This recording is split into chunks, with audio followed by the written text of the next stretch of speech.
चीन में आज एक और बड़ी घटना हुई है। पुतिन किम की मौजूदगी में जिनपिंग ने दुनिया को अपनी सैन्य ताकत दिखाई है। और देखिए, हम एक ऐसे मुल्क की सैन्य ताकत आपको नहीं दिखा रहे हैं जिससे हमारा एक तरीके से ट्रेडिशनल विवाद रहा है, लेकिन ये सैन्य ताकत अमेरिका को दिखाई गई है, इसलिए हम आपको दिखाने वाले हैं। ये पहले एक डिस्क्लेमर दे रहा हूं। चीन की धरती से बिना नाम लिए अमेरिका को सुनाया है, कहा दादागिरी से दुनिया नहीं चलेगी। उधर ट्रंप चीन की सैन्य परेड देखकर बेचैन नजर आ रहे हैं। उन्होंने जिनपिंग के पर अमेरिका के खिलाफ साजिश रचने का आरोप लगा दिया है। मतलब इसे आप सिर्फ चीन और अमेरिका के बीच का टकराव मत समझिए, इससे जानकार पूर्व पश्चिम वाली टक्कर भी मान रहे हैं। एक नए कोल्ड वॉर की बात की जा रही है। चलिए हम इस बड़ी खबर को तस्वीरों के जरिए डिकोड करते हैं। ये तस्वीरें देखकर ट्रंप की थोड़ी सी फिक्र और बढ़ सकती है।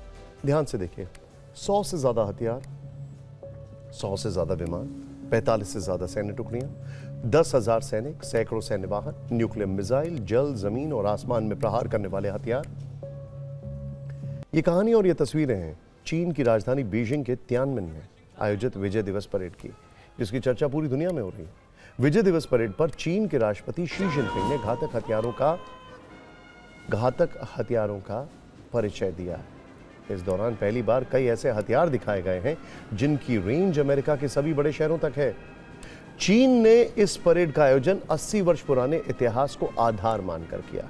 इस कार्यक्रम को दूसरे विश्व युद्ध में जापान की हार पर आयोजित किया गया है, लेकिन आज के माहौल में यह कहानी चीन और अमेरिका के बीच हथियारों की रेस की है।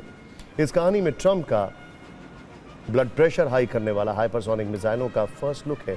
70 मिनट की परेड में आज 100 से ज्यादा हथियार दिखाए गए। इसमें अमेरिका की बेचैनी है, ट्रंप का क्रोध है। ट्रंप की टेंशन सिर्फ हथियारों के प्रदर्शन तक नहीं है, बल्कि अमेरिका के खिलाफ बनते नए वर्ल्ड ऑर्डर पर भी है। एससीओ समिट से अमेरिका को स्पष्ट मैसेज देने के बाद आज विक्ट्री डे परेड में जिनपिंग के साथ रूस के राष्ट्रपति पुतिन और नॉर्थ कोरिया के सर्वोच्च नेता किम जोंग भी नजर आए।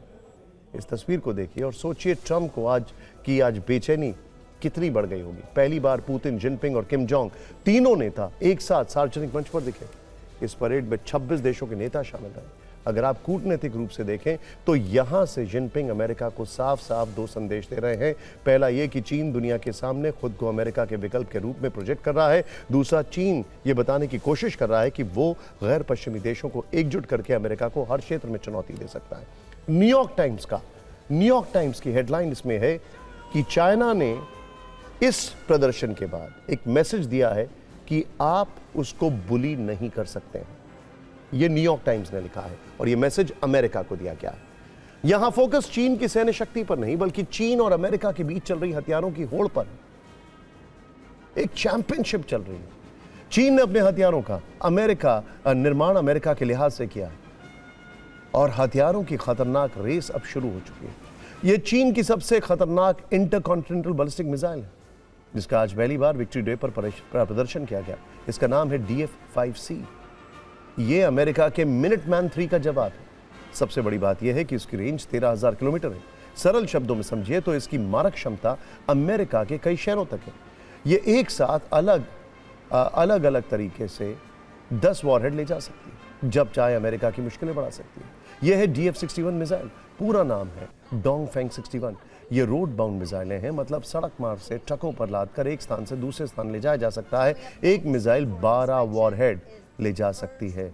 चीन की विजय दिवस परेड में पहली बार अमेरिका को चुनौती देने वाली वाई सीरीज की मिसाइलें का भी प्रदर्शन हुआ है। ये मिसाइलें चीन की नौसेना शक्ति को बढ़ाने वाली हैं। ये मिसाइल ताइवान स्ट्रेट और दक्षिण चीन सागर में अमेरिकी नौसेना और उसके सहयोगियों के लिए चुनौती के रूप में काम कर सकती है।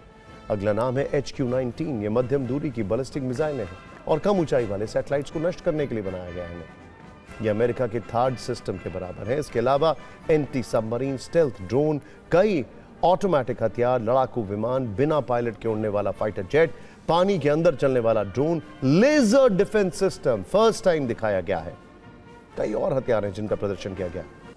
ध्यान से देखिए अगले 70 सेकंड में कि चीन ने अमेरिका को कैसे चुनौती देने के लिए बीजिंग की सड़कों से अपना शक्ति प्रदर्शन किया।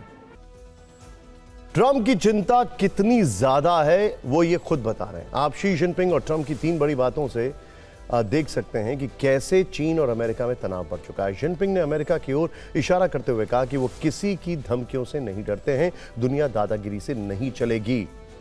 वहीं ट्रंप का कहना है कि जिनपिंग अमेरिका के खिलाफ साजिश रच रहे हैं। शी का कहना है कि चीन के लोग मजबूती से सही लोगों के साथ खड़े हैं, ये संकेत पुतिन को लेकर है। वहीं ट्रंप का कहना है कि चीन की आजादी के लिए अमेरिका ने खून दिया। जिनपिंग ये कह रहे हैं कि चीन दुनिया भर में मानवता के विकास के लिए संकल्पित है। वहीं ट्रंप ने यह कहा है कि चीन की लड़ाई में कई अमेरिकी शहीद हुए। अब आपको बीजिंग की विक्ट्री डे परेड की एक और तस्वीर दिखाते हैं, जिसमें कई संदेश हैं, संकेत हैं। बीजिंग में सैन्य परेड के बाद एक मीटिंग हुई थी, जिसमें पुतिन और किम जोंग मिले थे। इस बैठक के बाद नॉर्थ कोरिया के स्टाफ हर उस सामान की सफाई करते हुए दिखे जिसे किम जोंग ने छुआ था। एक वीडियो सामने आया जिसमें आप देख सकते हैं कि कैसे उस कुर्सी की सफाई की जा रही है जिस पर किम जोंग बैठे थे। फॉरेंसिक एक्सपर्ट की तरह ग्लास ट्रे को ले गए हैं। यह ध्यान से देखिए, अब आप इस वीडियो को ध्यान से देखिए।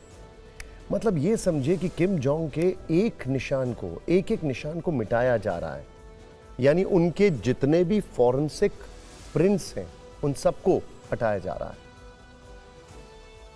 ऐसी तस्वीर शायद आपने किसी मीटिंग के बाद देखी होगी, लेकिन ये किम जोंग का अपना अंदाज है, अपना स्टाइल है। वो स्पेशल ट्रेन से सफर करते हैं, विशेष तरीके से अपने से जुड़े हर सबूत को मिटाते हैं। बहुत इनसिक्योर है, भले ही उनके सामने दुनिया का सबसे रिलायबल उनका दोस्त रशिया हो, और वो भी उनका सबसे पुराना ट्रेडिशनल पार्टनर चीन की जमीन पर। ये है किम जोंग। खैर, अब आपको पुतिन और जिनपिंग के बीच एक ऐसी सीक्रेट बातचीत सुनाते हैं जो कि हॉट माइक पर रिकॉर्ड हुई है। ध्यान से देखिएगा, और इसमें जो ट्रांसलेटर्स हैं वो भी कुछ बोल रहे हैं। चीन के विक्ट्री परेड में शामिल पुतिन और जिनपिंग जब मंच की ओर बढ़ रहे थे, तभी जिनपिंग ने पुतिन से इंसानी उम्र पर चर्चा की। इसके जवाब में पुतिन ने जिनपिंग को इमॉर्टल यानी कि अमर होने का ज्ञान दिया। असल में जिनपिंग ने पुतिन से कहा कि पहले के लोग मुश्किल से 70 साल तक जीते थे, लेकिन आज के समय में 70 वर्ष की उम्र में भी इंसान जवान माना जाता है। इसके जवाब में पुतिन ने कहा कि ऐसा ऑर्गन ट्रांसप्लांट से संभव हुआ है, इसके जरिए अमरत्व पाने की भी संभावना है।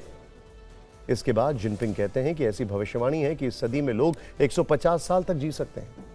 मजे की बात यह है कि दोनों लीडर्स की बातचीत साथ में चल रहे किम जोंग भी कान लगाकर सुनते रहे।